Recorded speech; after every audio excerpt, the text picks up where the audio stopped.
Bismillah. Assalamualaikum warahmatullahi wabarakatuh.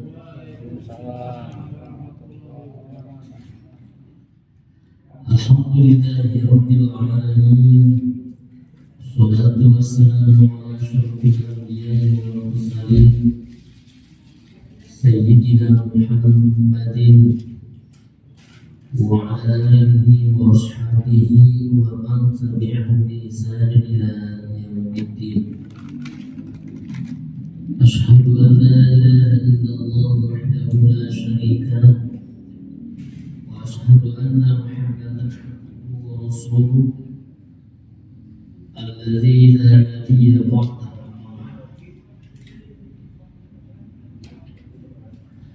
Hadirin wa hadirat rahimakumullah. Salam silaturahim satos tepat dari libur hampir 2 sasi lalu salam Ramadan Syawal ayat saya di tanggal 2 bulan Zulqa'dah, bersyukur dan terus bersyukur kepada Allah. Sampai detik ini kita semua masih diberikan kesempatan untuk memperbaiki kekurangan-kekurangan dalam perilaku kita, diberikan kesehatan untuk terus istiqomah dalam ketaatan. Oleh karenanya mari kita ucapkan syukur ini dengan mengucapkan kalimat Alhamdulillahirabbil alamin. Salawat serta salam selamanya kita sampaikan, kita banyak membacanya. Allah terus limpahkan untuk Habibana wa Nabiyana Nabi Muhammad sallallahu alaihi wasallam. Allahumma shalli ala Sayyidina Muhammad wa ala ali Sayyidina Muhammad. Hadirin wa hadirat rahimakumullah. Yang kedua malam Sabtu, sebagaimana biasanya kita akan melanjutkan tadarus kita, tadarus sama-sama belajar di kitab Bulughul Maram, hadis-hadis hukum yang berkenaan dengan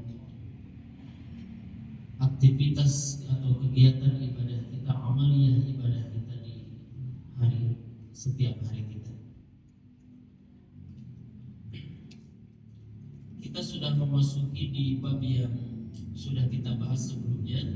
Kalau bab sholat sunnah kita sudah bahas, kemudian juga kita menyinggung beberapa tentang sholat berjamaah. Sudah saya sampaikan bahwa laki-laki sholat berjamaah di masjid itu tanpa ada halangan, tanpa ada uzur, sangat dianjurkan, bahkan sebagian menyebutkan wajib. Ada yang menyebutnya fardu kifayah. Kalau ibu-ibu boleh, tetapi juga bukan berarti salah di masjid, silakan saja, boleh. Namun mengikuti aturan syarat dan ketentuan supaya tidak menimbulkan fitnah, terutama bagi gadis-gadis atau perempuan-perempuan yang masih muda. Tentu dia harus menjaga penampilan, menjaga dari fitnah. Tetapi bukan berarti seorang wanita tidak boleh sholat berjamaah di masjid, boleh. Tentu dengan tempat yang terpisah, berada di belakang makmum laki-laki, kemudian juga ada hujrah itu ada tempat khusus. Boleh saja, tidak ada larangan, tetapi juga tidak sekuat anjurannya seperti laki-laki. Hadirin yang dirahmati Allah, kita masih membahas tentang sholat berjamaah.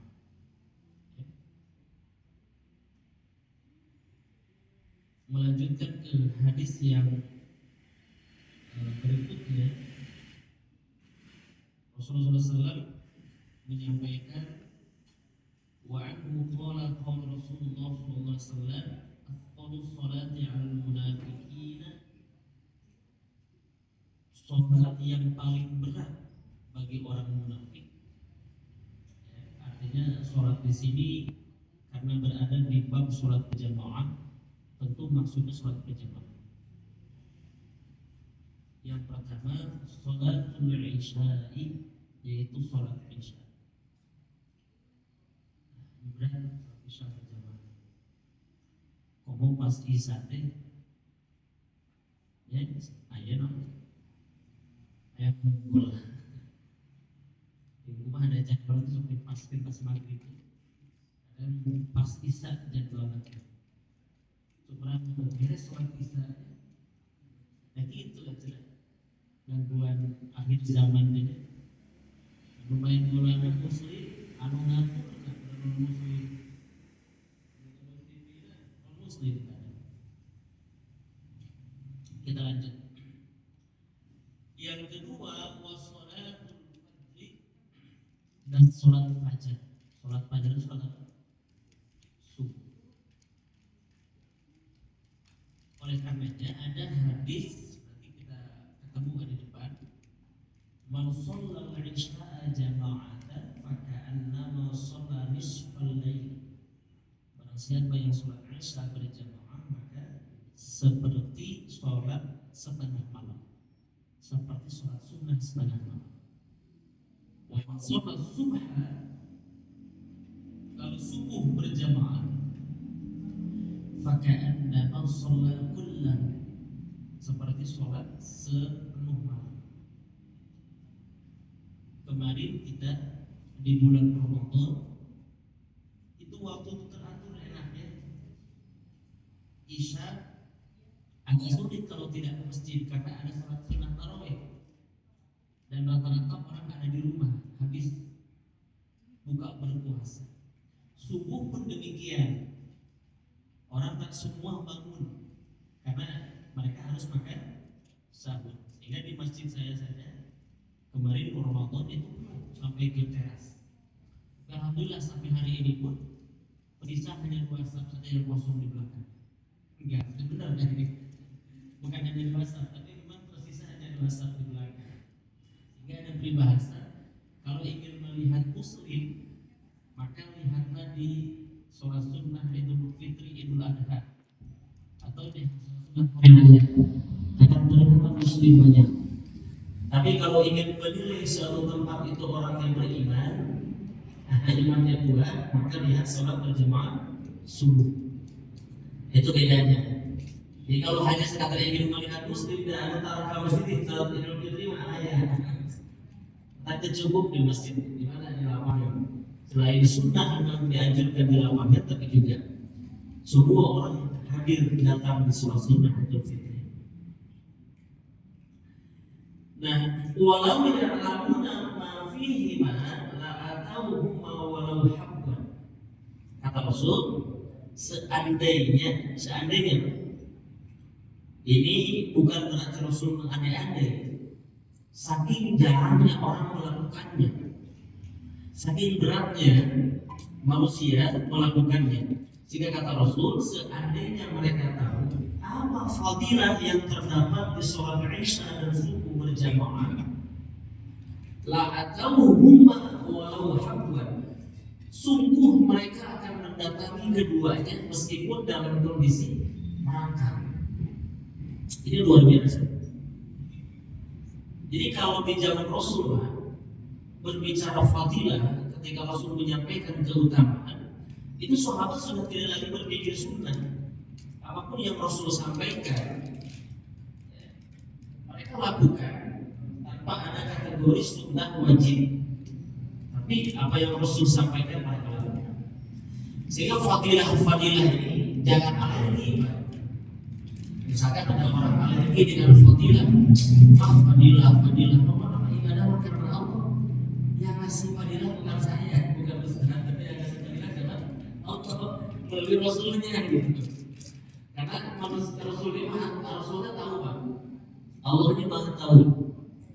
Allah menyampaikan kepada Rasulnya di akhir zaman terutama manusia ini kalau tanpa apa namanya itu pada sebenarnya pada didita gitu, itu agak kurang semangat, sehingga ya namanya juga Rasul ya, wa yang yantiqu anil hawa in huwa illa wahyu, apapun yang beliau sampaikan itu bukan dari hawa nafsunya, bukan dari dirinya semata, tapi dari wahyu. Sehingga Allah Maha tahu umat akhir zaman, terutama dulu di zaman Rasulullah, para sahabat itu generasi terbaik, generasi terbaik. Kau puja-puja sholat isya subuh berjamaah, ada ayat perang dan tiga dua kali. Lu pernah aku baru dah sekolah ini, perang sama ya ibadah hanya dibangun lebaran gitu. Di zaman Rasulullah puja-puja hanya sekadar sholat berjamaah. Itu bahkan ada sahabat baru nikah, belum malam pertama, itu ikut bangunan, ada kisahnya tuh soal itu. Saya namanya dulu Umair kalau nggak salah, itu wafat di perang Uhud juga. Dia wafat, Masya Allah. Bahkan ada yang mengatakan setelah itu dia belum sempat mandi, gitu. Masih dalam kondisi jima, jima ya masih kondisi hadas besar.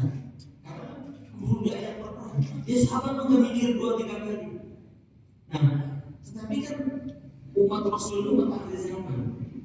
Tentu Rasul, Allah Maha tahu, Rasulullah SAW memberitahu di akhir zaman ini nanti manusia kalau nggak diberikan hal yang seperti ini, dia bisa di rumah dia bisa masuk ke subuh ketika sholat kan itu. Maka Rasul memberikan satu panggilan, istilah bahasa Arabnya tarhib. Upami kalau panggilan sesuatu yang membuat orang itu tertarik namanya tarhib. Kalau orang itu menjadi takut, ditakut-takutin istilahnya dalam terpetik, namanya tarhib. Orang apa? Tarhib. Makanya ada kitab tarhib wa tarhib. Upamanya diterjemahkan karena bahasa Sunda, pangdidita serang pangsingsian, singsian gitu. Pamecut gitu. Dua-duanya. Oke, kita lanjutkan. Wa anhu masih dari Abu Hurairah sanadnya. Qala atan nabiyya rajulun a'ma faqala ya Rasulullah laisa li qa'imun yaquduni ila al-masjid fa khasalahu falamma walla da'u faqala hal tasma'u nida'a bis-salat qala na'am qala fa'ujib. Ini berat kalau Pak. Berat. Masya Allah. Perhatikan. Ada seorang laki-laki buta yang datang menemui Rasulullah SAW dan berkata, wahai Rasulullah, sesungguhnya aku tidak memiliki seorang penuntun yang menuntunku ke masjid. Kata yang buta tadi. Ini jadi cambukan bagi saya, bagi kita yang Allah berikan penglihatan yang sehat. Seorang buta ini orang curhat, wujudkan dan Rasul. Ya Rasulullah, aku tidak memiliki penuntun, tidak ada penuntun ke masjidnya. Lantas Rasulullah SAW memberi keinginan padanya. Artinya boleh tidak ke masjid, tetapi namun ketika ia beranjak pulang, ya, para Rasulullah ketika beranjak pulang, Rasulullah memanggilnya dan bertanya. Jadi seakan-akan pertama Rasul dia seperti memberikan keinginan, tetapi ketika dia mau pulang, si yang buta itu Rasul memanggilnya, sini. Kita bahasa kitanya, jangan. Hal tasma'u nida, kata Rasul, apakah engkau mendengar adzan? Terdengar ke suara adzan? Na'am, iya. Kata yang buta itu, iya, aku mendengar suara adzan. Maka kata Rasul, fa'ujib. Apa katanya? Datang masjid, Masya Allah. Terdengar adzan, salam. Makanya kita ini harus banyak-banyak istighfar. Terlalu banyak nikmat yang tidak kita syukuri. Nikmat kaki yang sehat, pendengaran yang sehat, mata yang sehat. Mohon ampun kepada Allah atas kelalaian ini. Ya Pak, saya kita semua banyak kelalaian. Ini orang buta, selagi masih mendengar adzan, maka langsung Pak Ojek datang. Di mana itu? Di Madinah. Wa Ibnu Abbas radhiyallahu anhu ma'an Nabi sallallahu alaihi wasallam qala man sami'a nidaa falam ya'ti faqad salata lahu illa min udri. Ibnu Abbas berkata, barang siapa mendengar suara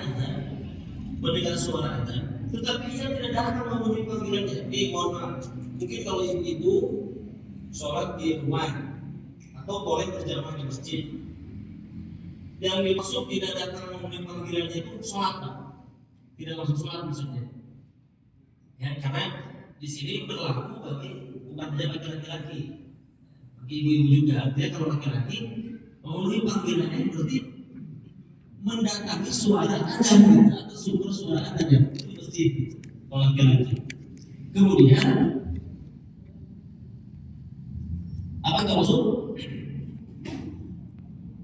Kalau sholat tidak datang, tetapi ia tidak ada sholat, ya. Tidak ada sholat baginya kecuali rakaat uzur. Artinya memperlambat waktu sholat itu karena ulama ada hadis meskipun dianggap tidak sahih. Pertama, waktu sholat itu terbagi tiga. Awaluhu ridwanullah. Aja terberes. Kalau waktu awal itu keriduan Allah. Wa awsatuhu rahmatullah. Nah itu rahmatullah. Wa akhiruhu afullah, ampunanullah. Jadi kalau ditanya waktu sholat itu bagi berapa? Tiga. Awal, pertengahan, kemudian akhir. Untuk perhitungnya bagaimana?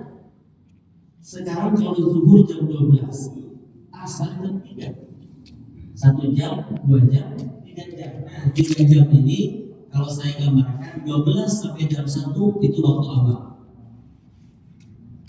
1 jam 2 pertengahan. 1 sebelum jam 3 akhir. Jadi boleh-boleh saja dengan syarat illa bil udhri, kecuali ada udhur. Bahkan kita pulang perjalanan macet panas sampai ke rumah setengah 1, nggak apa-apa istirahatnya dulu. Istirahat tuh minum dulu, dinginkan dulu badan, namanya tabarruk. Karena ada udhur, tabarruk ya. Atau kita habis menolong orang yang sakit, menyelamatkan orang yang kecelakaan, sholat terlambat.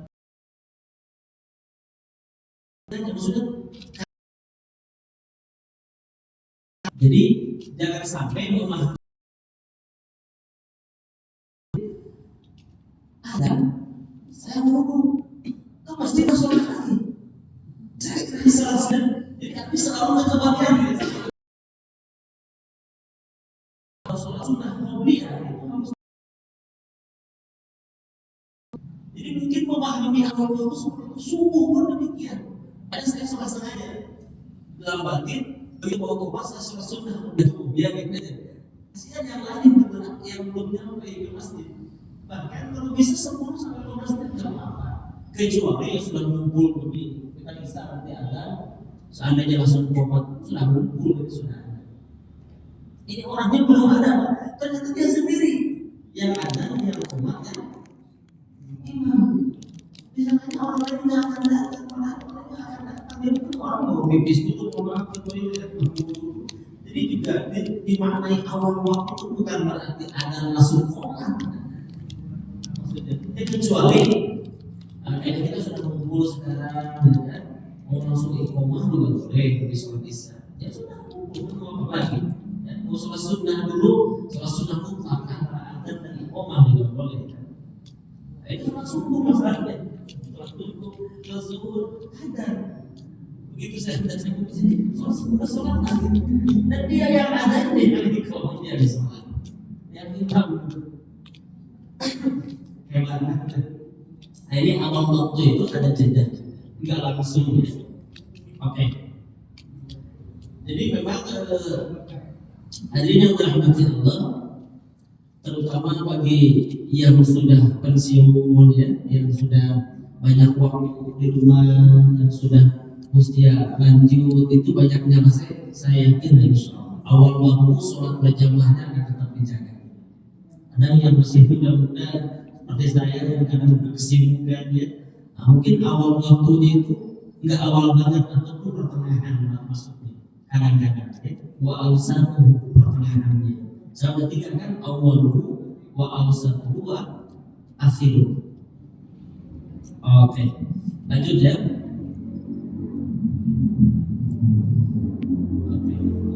Yazid bin al-Aswad annahu shalla ma'a Rasulillah sallallahu alaihi wasallam salat as-subh. Falamma shalla Rasulullah idza huwa bi rajulaini lam yusalliya fada'a bihima faji'a bihima far'adu farabihuma faqala lahuma ma mana'akuma an tusalliya ma'ana qala qad sallayna fi rihalina qala fala ta'ala idza sallaytuma fi rihalikum thumma adraktumul imama wa lam yusalli fasalliya ma'ahu fa innaha lakum nafilah. Rawahu Ahmad wa labdullahu wa salasa wa sahabu at-Tirmidzi wa ghairuh.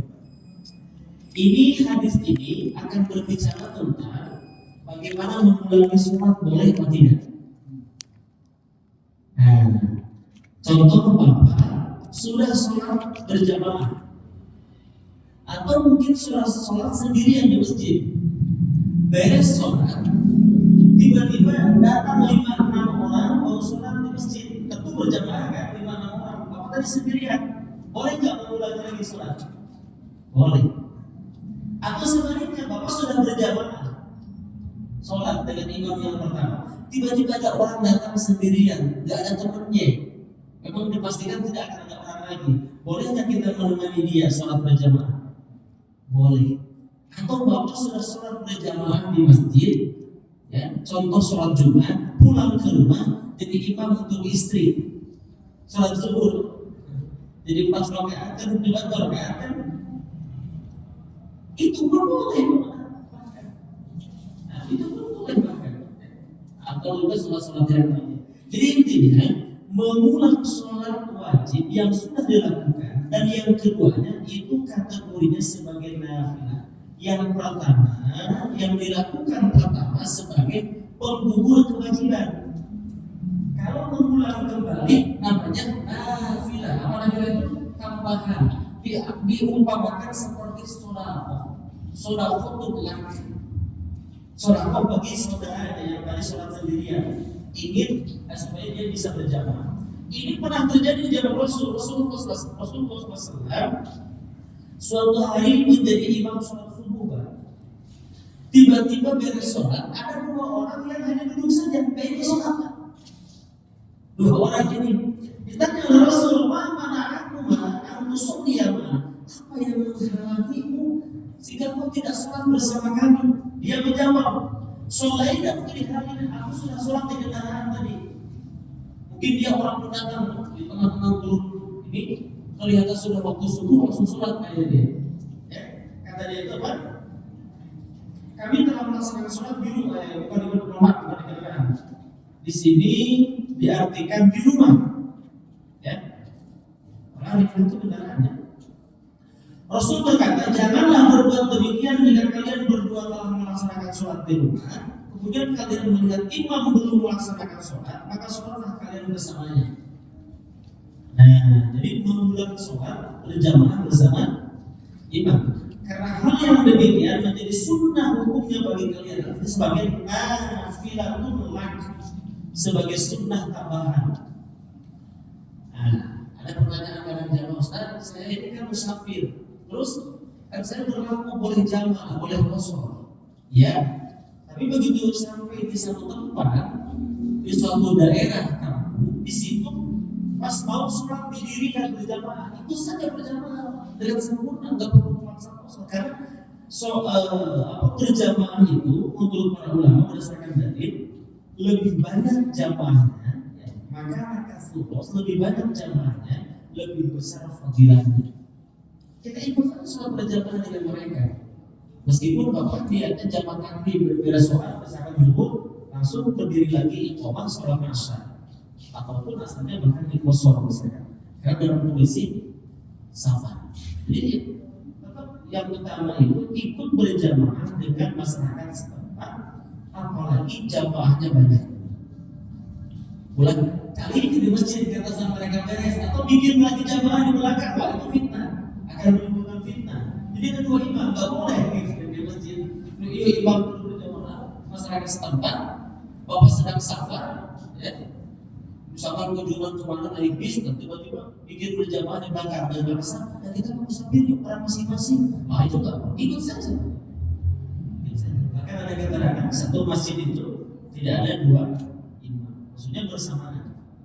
Nah itu sebaiknya ikut saja, ikut dengan imam yang ada sedang sholat dilaksanakan. Saya kira itu saja ya. Nah, karena mohon maaf juga ada kebetulan malam ini ya, ada jadwal lagi istisna sehingga tidak bisa dilebihkan pembahasan setelah kepada Isya. Semoga ada hikmah dan manfaatnya dan kita menambah ilmu serta wawasan, dan yang paling penting Allah mudahkan kita bisa mengamalkannya. Amin. Ya Allah ya